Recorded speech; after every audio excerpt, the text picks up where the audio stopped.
Stand up! Vanguard! Being a commander of Narukami means you are a warrior of high class. This specific warrior earned his title of Vanquisher by annihilating a large battalion of invaders single-handedly in the Great War of distant past. And now, Dragon Egg Vanquisher has an army of 100 soldiers under his command. Dragon Egg Vanquisher is an expert in annihilating his opponents, and he does this by striking them where it hurts them the most. He can do that on its own, or when he feels like it, he can send in his army to do the dirty work for him. This is of course portrayed in his two main abilities. His passive Vanguard ability gives all the front row units an increase of 10k power when a total of 3 or more cards were bound this turn. Vanquisher showcases his pure might to boost the morale of his troop in the midst of battle. Such a demonstration can be done with its main Vanguard ability. Once per turn, for the cost of a counterblast, you can bind a front row rearguard, and if you have a Great Free in the soul, both players bind a card directly from hand. By resolving this skill, you can single-handedly fulfill the condition of his passive ability. This skill allows Vanquisher to circumvent the biggest issue of Narukami, and that is that players can keep cards in hand instead of calling units to the field for us to bind.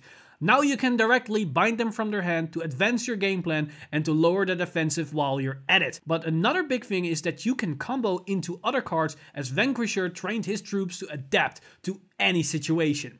The most skilled warrior among these troops is Jaggi Shot Dragoon. This Great Free can adapt to any situation. It can bind opponents' rearguards while at the same time cycle through your deck, but if you combine it with specific units, you can actually get some insane multi-attacks which also pluses you, and to top it all off, you can put this unit into the soul to draw extra cards, which means you don't have to rewrite Vanquisher to attain his full potential. Another great unit in this battalion is Demonic Dragon Berserker Chatara.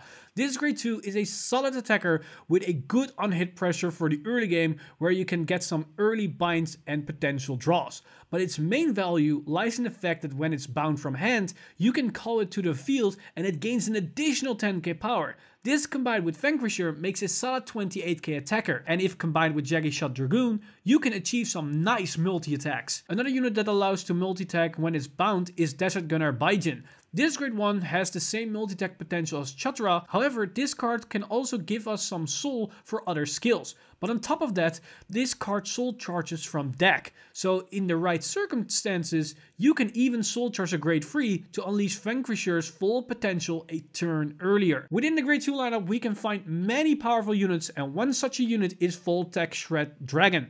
This card allows us to cycle cards, but at the same time multi-attack with Chatara and Baijin, just like Jaggi Shot Dragoon.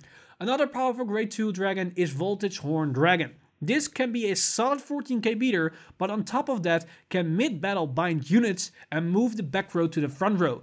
This together with another Voltage Horn or Jaggi Shot Dragoon can clear out an entire column. This card might be limited to 2 copies, but Fiendish Sword Eradicator Cholo is still an excellent support for Vanquisher. It allows us to get even more attacks in, and his bind skill is similar to Voltage Horn. However, this is on place, but it can affect resist cards as it targets the circle and not the unit.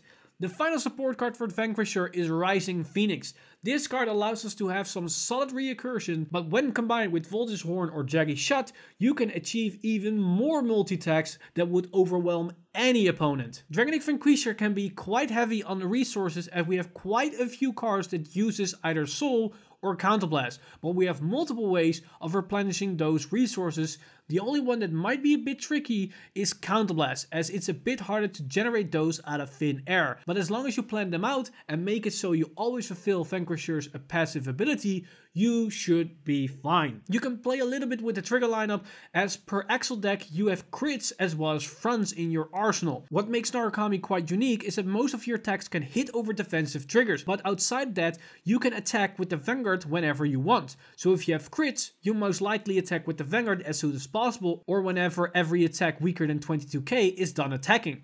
And when you run fronts, you can keep attacking with your rears until you use all your multi-attacks and have the last wave of attack standing in the front row, or whenever your opponent hits a defensive trigger to give the next wave a potential extra 10k to make it even harder for your opponent to survive. In terms of marker, you can go both, of course. Axle 2 is the superior one, as you can give a passive 10k to the front row, turning your 8ks into 23k attacks on the Axle circle. But with the extra draws in the mix, you might want to rethink that a bit, as you might already drawn way more than enough cards to get to your combo pieces, and with the extra 5k power means your 8ks are then suddenly 28k attacks, and something as a Chatura is turned into a 38k attack, while your Jaggy shots become 32k, which are pretty good numbers to hit. The brand new Vanquisher build focuses on binding rearguards as well as cards directly from hand, and through this manner you can unleash insane amounts of multi-attacks with cards like Chatura, Baijin and Rising Phoenix. With this new support we can take the clan to utmost extremes.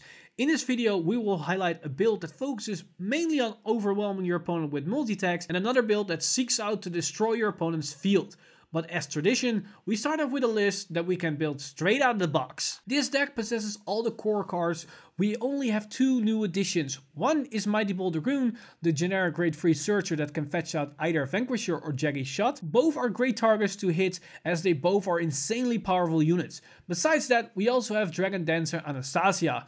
This card gives us a bit more shield value and gives us more cards than we can slam down in the early game to increase pressure. The overall game plan is to reach Vanquisher and then achieve his passive ability and then unleash a barrage of multi-attacks. Even on the first grade 3 turn, this is quite easy to do if you use Vanquisher's ability and you resolve a Jaggy Shot. If your opponent has 2 front row units, you effectively bound 3 cards this way. Of course, you can also combine Voltage Horns and Voltech Shred Dragons if you need another way to acquire this condition.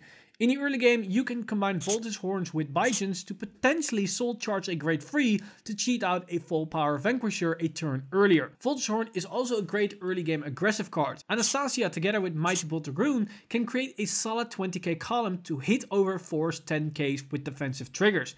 In the mid to late game, you want to combine Chaturas and Baijin with Jaggy Shot Dragoons and Voltech Shred Dragons. You ideally want to call the new units onto the Axle circles to get more value out of them. In most cases, you are forced to call units on top of each other, but if you have enough Axle circles, you can minimize this to some extent, as Jaggy Shot Dragoons moves into the soul after the attack, making room for a potential call from another Jaggy Shot or Voltech Shred Dragon. Now that you have a basic understanding how this deck functions, let's take a look at a more powered up version that maximizes on the multi-attack strategy with the following build. We see the same units with the inclusion of Venusaur Eradicator Cho-O and Rising Phoenix, which gives us way more early game potential as well as multi-attack options.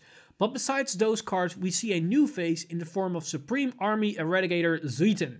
This card can become a solid powerhouse when we can bind 1 or 2 units, but it can, just like Jaggy Shot Dragoon, move itself into the soul for extra draws. Zuiten is a nice early game card, as together with Cho-O can really apply some early pressure, but when combined with Jaggy Shot can open up those important Axle circles to achieve maximum value from your multi-attacks. Also, you can call on top of your Rising Phoenix, as you can get them back for free.